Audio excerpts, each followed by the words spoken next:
EVs are too expensive, say many people. A lot of people don't buy new cars, so they don't know what new cars cost. New cars are very expensive, and EVs, while many are below the average, many are above the average, and buyers find that concerning. They want cheaper cars, and they want them now. Well, good news.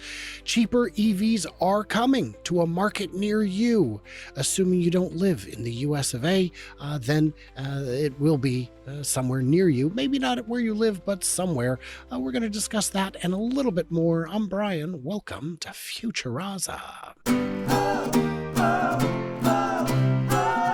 So I got Randy Kirk here joining me, as he too often does. It's kind of a concern. I'm deeply upset and offended by it, but he has yet today to shout at me to get off his lawn, so here we are.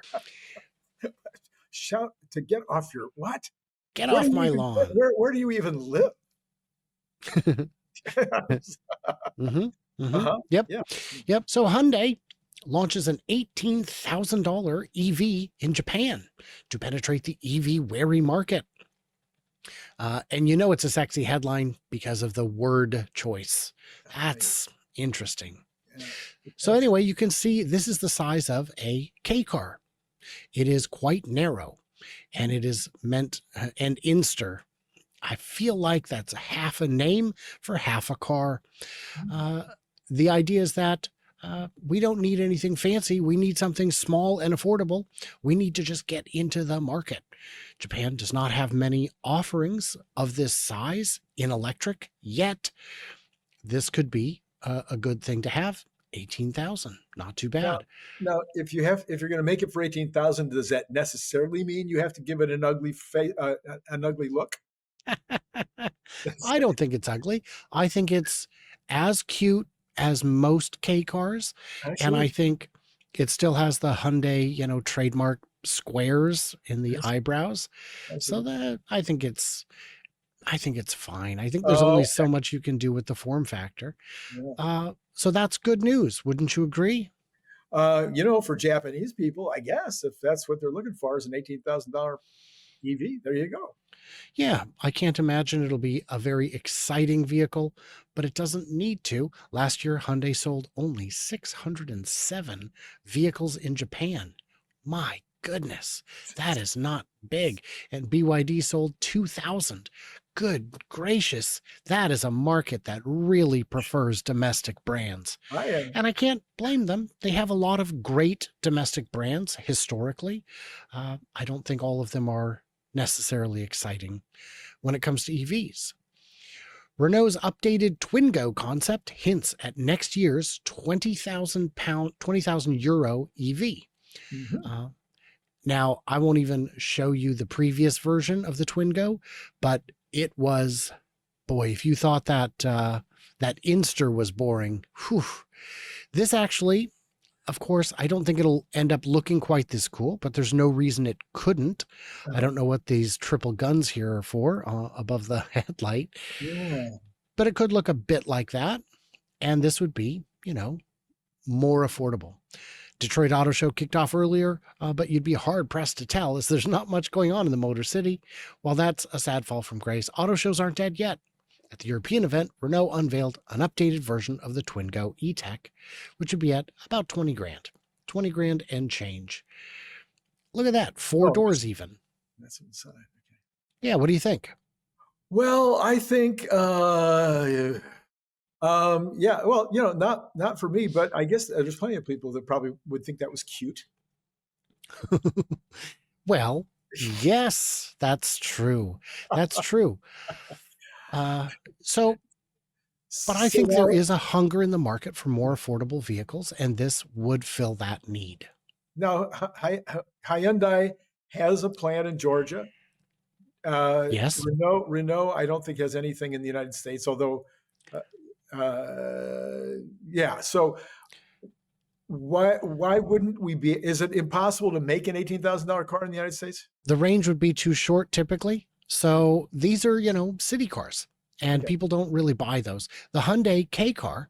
Now, when Japan has shipped K cars to the US.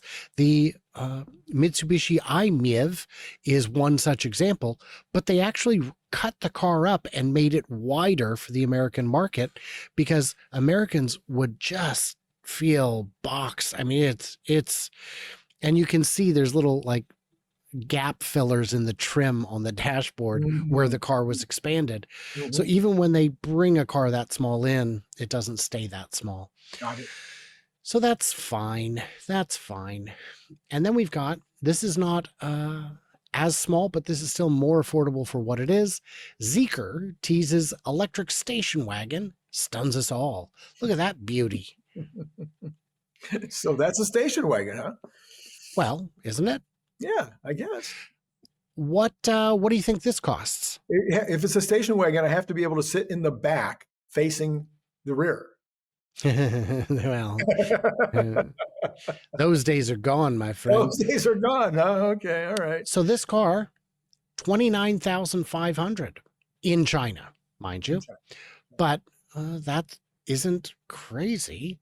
Zeekr is looking at building a plant in Europe to circumvent the import tariffs, the steep import tariffs. This is the kind of car that might sell in Europe.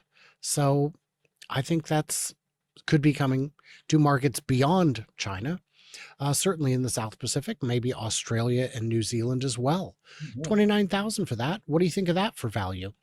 Well, for 29,000, again, if it was in the United States for 29,000, I think that might sell. It has kind of a futuristic look to it, kind of a modern, kind of look. Yeah. Yeah. It would, I think, sell like hotcakes. Even at 40 or 45,000, I think that would absolutely sell in this market. Not in huge volume because the form factor is not very popular here. We know Dodge discontinued their Magnum, which was their similarly shaped vehicle. So yeah, I think that's possible. One more big one to name. One more or two? Two more. Two more to go. VinFast adds 4 more EVs with one designed to replace motorcycle taxis. Now that is a little car. Do you think that's better looking or worse?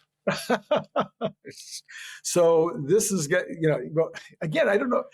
To me, the front of the vehicle is always, kind of what I look, it's the face. It's the face, and that face is,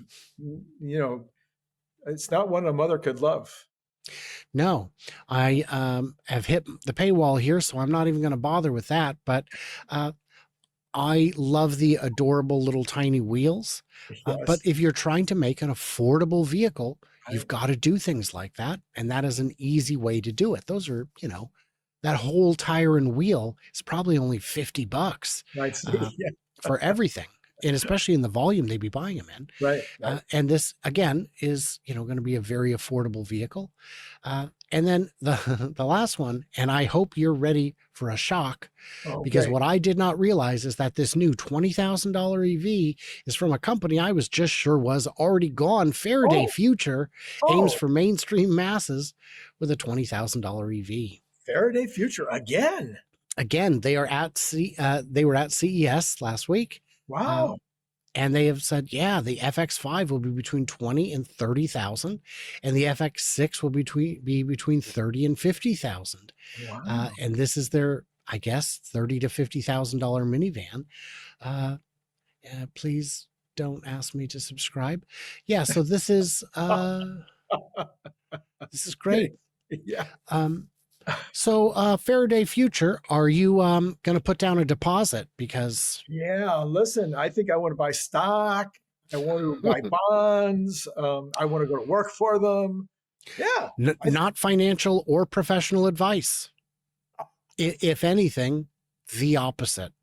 I don't give financial advice, but I would say that Faraday Future is one I wouldn't let my enemies invest in, because, oh man, they've just been a string of embarrassments. There was a time when they were a real contender. They had their big show where they were we're going to do a driverless car demo, and they turned the lights all the way down, and it driver had to hop in and jockey the vehicle around because it didn't work. And that was just the tip of the iceberg, as it were. Story. Just the tip of the story. Yeah.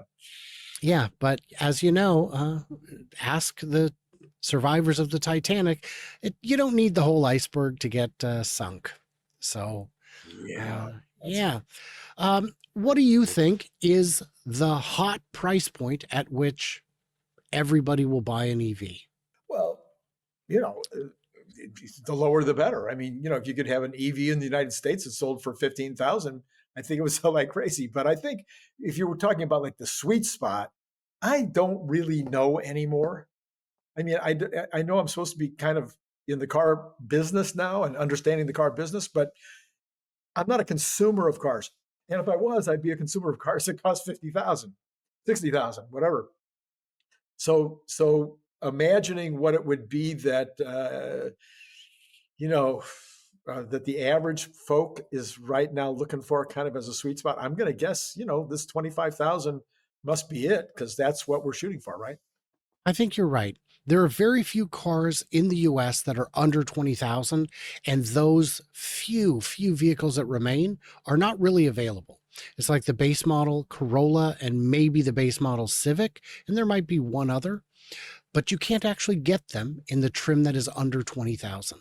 So I think when a electric car is at genuine point of sale price parity, that the shift will be massive, where a like for any given model is the same price out the door. It'll be massive adoption.